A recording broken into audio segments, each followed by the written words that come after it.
Interatividade. As assertivas acerca do apresentado até então. 1. Atividades laborativas ou mesmo de comunicação necessitam de pensamento, preparação, descrição e razão. 2. A observação é uma forma de obtenção do conhecimento. 3. A observação permite produzir conhecimento. Vejamos então a alternativa correta.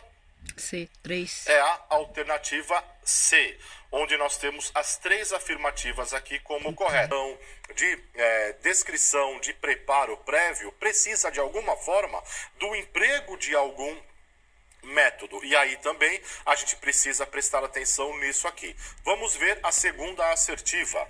A observação é uma forma de obtenção de conhecimento? Certamente sim. Ao observar um comportamento, ao observar um gesto, ao observar uma forma de se fazer alguma coisa, a gente consegue conhecer aquilo que está sendo efetuado. E aí a terceira afirmativa, o que ela diz? A observação permite produzir conhecimento? Perfeitamente. A observação permite se produzir conhecimento. Por qual razão? Pela própria repetição. A observação não vai fazer com que eu produza um conhecimento que seja um conhecimento muito sistematizado, mas aquele conhecimento comum que falávamos anteriormente, ele é muito apropriado dessa forma de conhecimento através da observação. Aí nós temos a alternativa C como correta. Espero que você tenha acertado. Desenvolveu-se a partir da investigação da natureza por parte do homem, desejoso de interpretá-la, entendê-la, quem sabe dominá-la. Afinal, o homem, olha a sequência que vem aqui. O homem não vive isolado, ele vive no concreto, cercado pelas circunstâncias. O ser irracional não reage diante da natureza, mas ele submete-se a ela. O ser racional coloca-se diante da natureza, assumindo uma atitude de reação. Por sua capacidade intelectual, alia-se ao que o rodeia e cria coisas novas, lapida sua consciência, domina a natureza. Vivendo dentro de uma realidade que condiciona, o ser humano se constrói. Então veja que interessante essa passagem aqui, da relação entre o ser humano e a natureza. Com isso, percebe-se claramente certa interdependência entre o homem e a natureza, ou seja, entre o homem e a realidade. Então, quando nós falamos de ciência, de processo científico, eu estou chamando a atenção para o fato de que há uma relação muito forte entre o homem e a realidade concreta que o cerca. Que realidade concreta que é essa? Várias são as realidades. A gente pode ter uma realidade religiosa, a gente pode ter uma realidade filosófica, a gente pode ter uma realidade no sentido da abstração, a gente pode ter uma realidade no sentido do concreto. O fato é que o homem ele está em constante relacionamento com a realidade. E para entendê-la de maneira mais racional e objetiva do que o senso comum, o homem desenvolveu o pensamento teológico e o pensamento filosófico. Então, se você bem perceber, o pensamento teológico e o pensamento filosófico, eles são superiores ao pensamento do senso comum ou do conhecimento vulgar.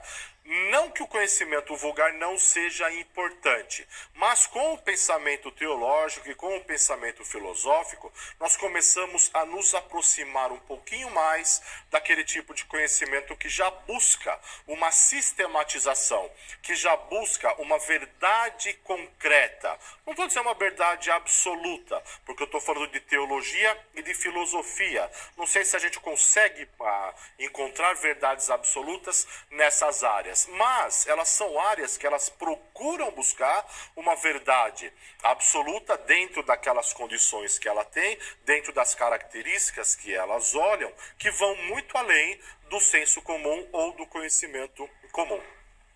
E aí então o conhecimento teológico, que aí eu chamo a sua atenção.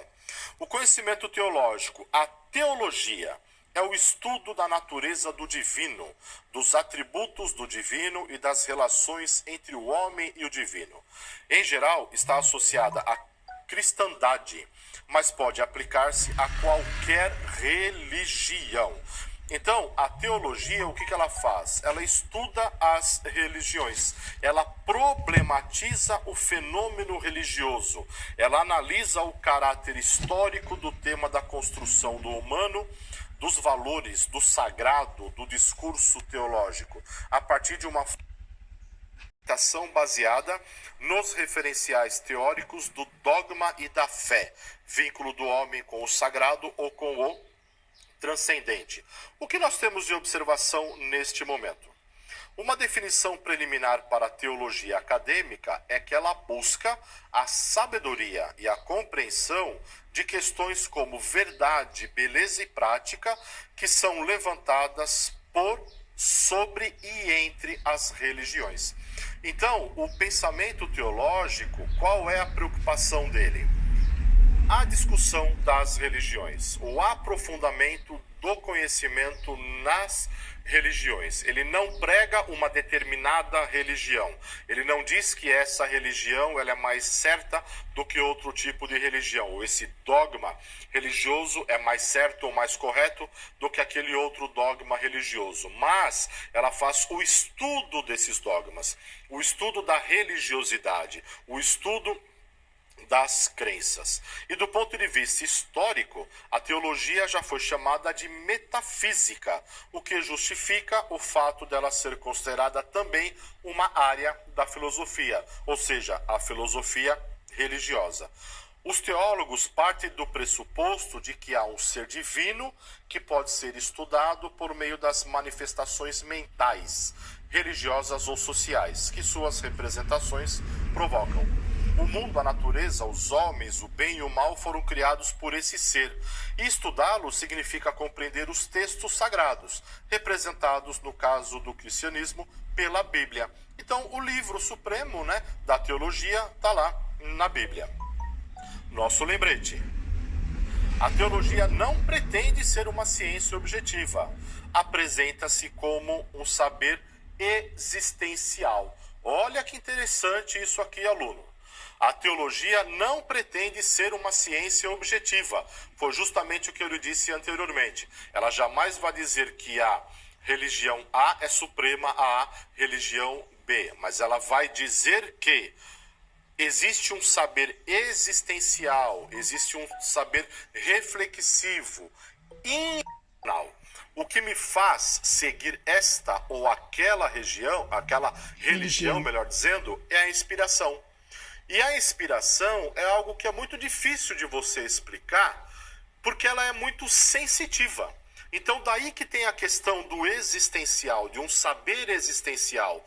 E esse saber existencial está na essência do ser humano, trazido a ele ali as suas motivações, a sua crença, os seus valores, a sua inspiração, o seu seguir, a vontade de seguir uma determinada religião, que seja fundamentada do ponto de vista científico ou simplesmente que ela seja valorativa do ponto de vista da inspiração. Outro tipo de conhecimento que nós temos é o filosófico.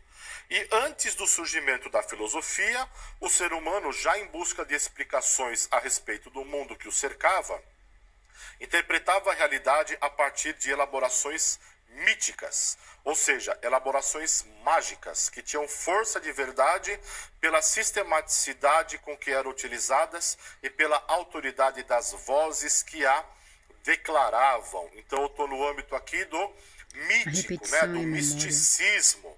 Para certa linhagem de historiadores, o nascimento da filosofia significa descontinuidade ou ruptura integral com religião ou com mitos. Veja isso aqui que interessante, é uma ruptura com um outro tipo de conhecimento. O conhecimento filosófico, ele rompe com o conhecimento religioso, apesar dele ser também inspiracional e apesar dele ser também valorativo. E dentro da questão do desenvolvimento do pensamento filosófico, nós temos três conceitos aqui que são bastante distintos: a teogonia, a cosmogonia e a cosmologia. Vejamos o que é cada um deles.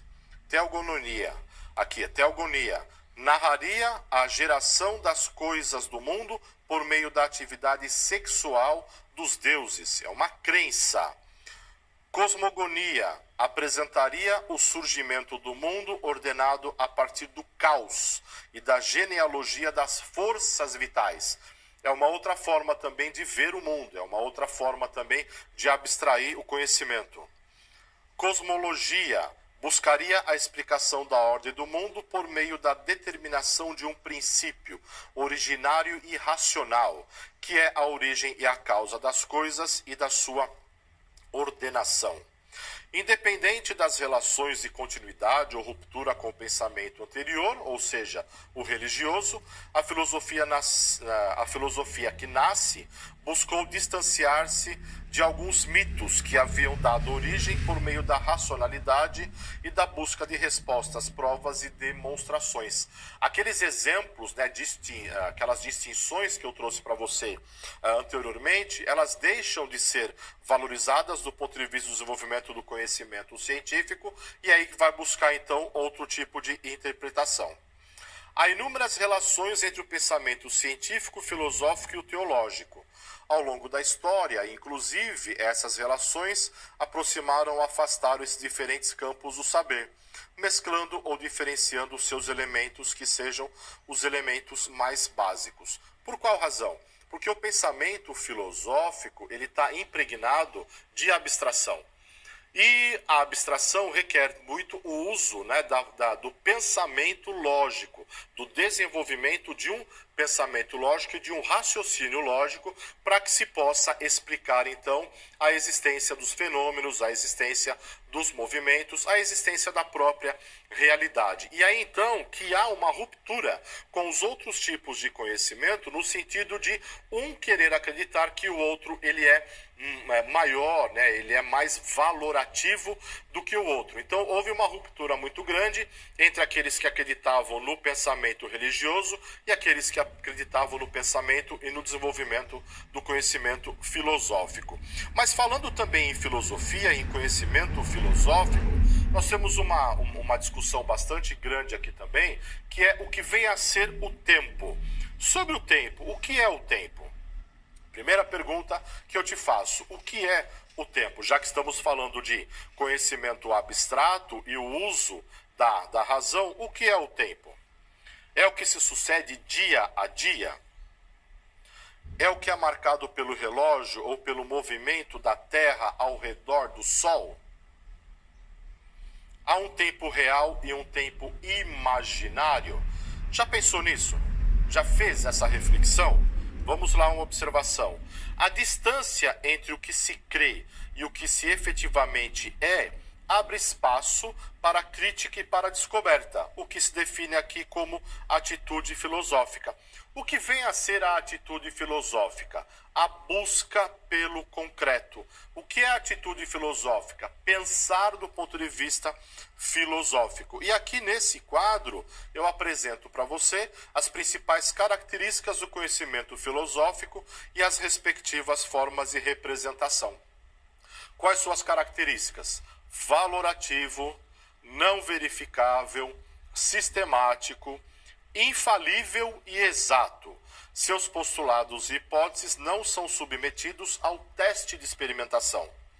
Há um esforço da razão pura com a finalidade de questionar os problemas humanos e discernir entre o certo e o errado. A filosofia emprega o método racional, em que prevalece a coerência lógica, como eu havia dito anteriormente. Vamos a mais uma interatividade da aula. Acerca dos tipos de conhecimento,